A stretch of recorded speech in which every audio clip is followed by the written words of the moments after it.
Happy Easter 2021.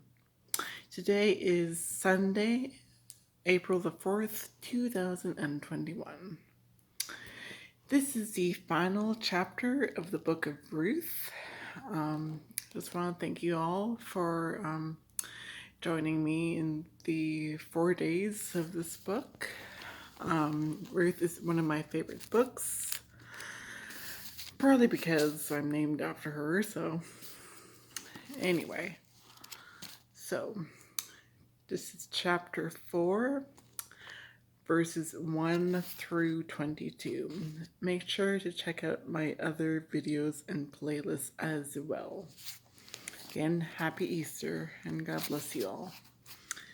Chapter 4, Boaz marries Ruth. Boaz went and took a seat at the gate. And when he saw the closer relative of whom he had spoken come along, he called to him by name. "Come and sit beside me." And he did so. Then Boaz picked out 10 of the elders of the city and asked them to sit nearby.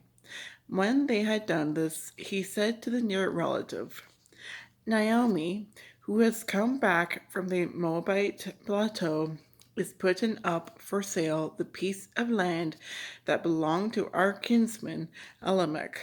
So I thought I would inform you, bidding you before those here present, including the elders of my people, to put in your claim for it if you wish to acquire it as next of kin.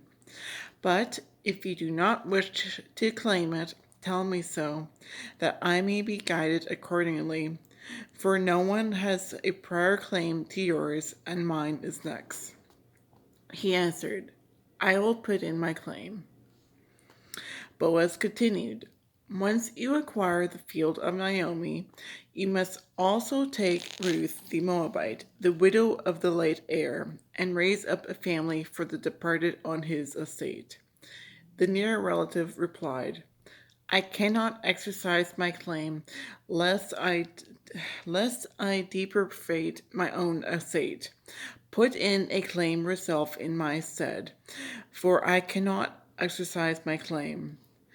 Now, it used to be the custom in Israel that to make binding a contract of redemption or exchange, one party would take off his sandal and give it to the other. This was the form of accession in Israel. So the near relative, in saying to Boaz, "Acquire it for herself," drew off his sandal.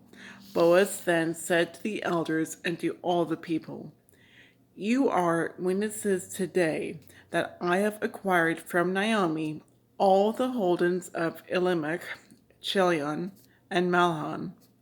I also take Ruth the Moabite, the widow of Mahlon, as my wife, in order to raise up a family for her late husband on his estate, so that the name of the departed may not perish among his kinsmen and fellow citizens. Do you witness this today?" All those at the gate, including the elders, said, "We do so. May the Lord make this wife come into her house like Rachel and Leah, who between them built up the house of Israel. May you do well in Ephrath and win fame in Bethlehem.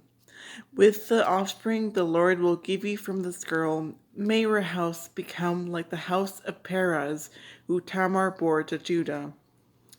Boaz took Ruth. When they came together as man and wife, the Lord enabled her to conceive, and she bore a son. Then the women said to Naomi, "Blessed is the Lord, who has not failed to provide you today with an heir. May he become famous in Israel.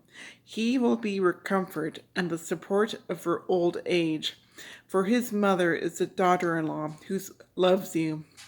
She is worth more to you than 7 sons."